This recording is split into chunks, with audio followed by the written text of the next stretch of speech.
When the war first ended, President Harry Truman faced the problem of reconverting the economy to peacetime production. Many people feared that the war's end might bring back the Great Depression. To ease returning veterans back into the workforce, Congress passed the GI Bill, which offered a low-cost education and low-interest loans to buy homes and start businesses. The GI Bill funded the construction of hundreds of thousands of small tract houses, which were not only affordable, but were made even more affordable by virtue of a loan program which eliminated the down payment, so that for $100 you were given the key to a new home, and the government insured the mortgage.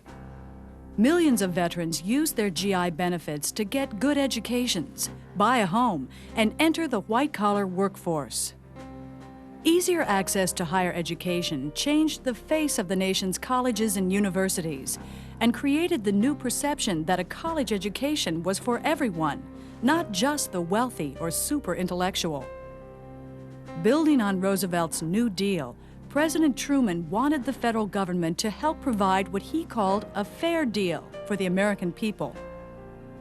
Truman pushed for a higher minimum wage, extended Social Security benefits to 10 million new workers, and fought for public housing and other programs to help the poor.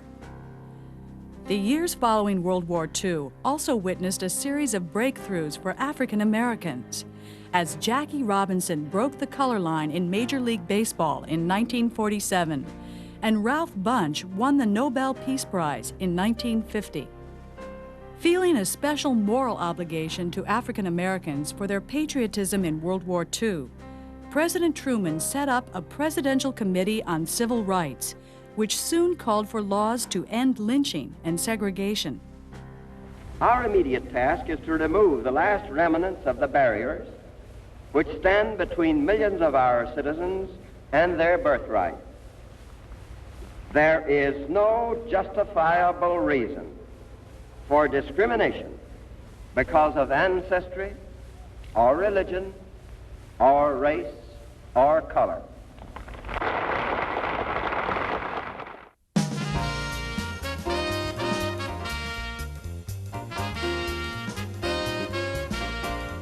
This is Levittown, all yours for $58.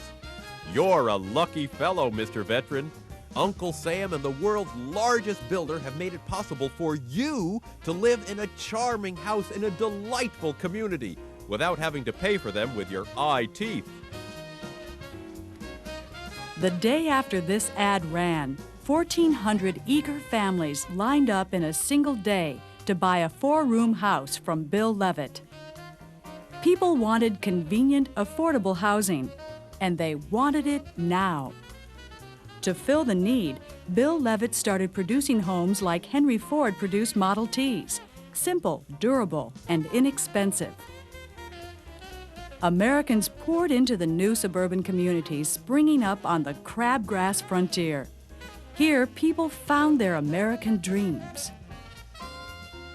Prosperity allowed new suburbanites to fill their houses with new furniture and the latest appliances, and to pursue lives built around home and family.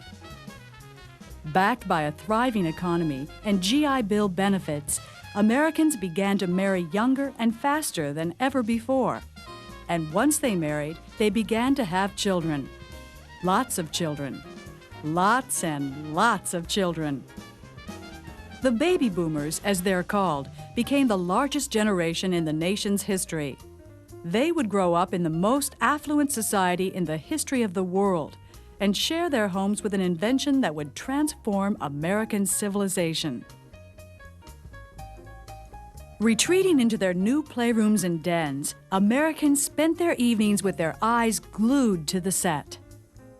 By the 1960s, Americans on average spent more time watching television than doing anything else but sleep and work.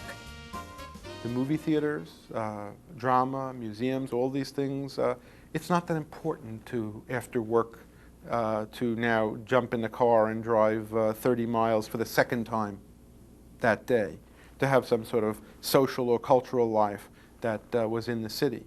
TV would take the cultural life and send it to you.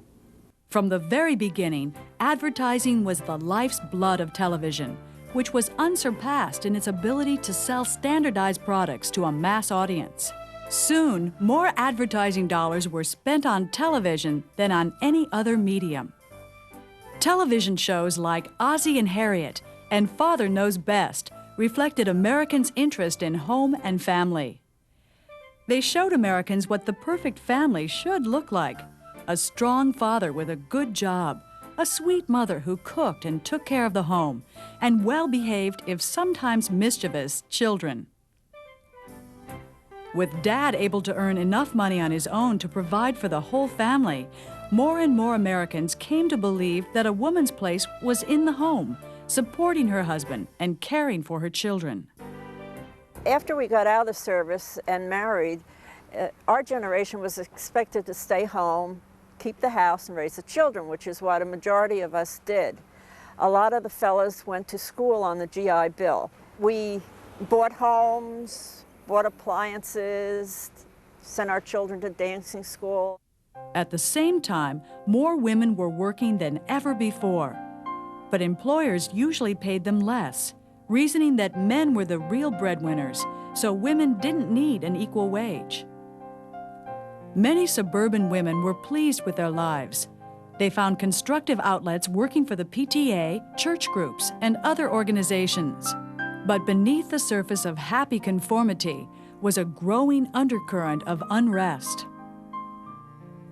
In 1963, Betty Friedan's book, The Feminine Mystique, would help expose the hidden problems of American housewives and help fuel the feminist movement of the 1960s. But in the 1950s, all appeared well with the American family. The same could not, however, be said about developments elsewhere in the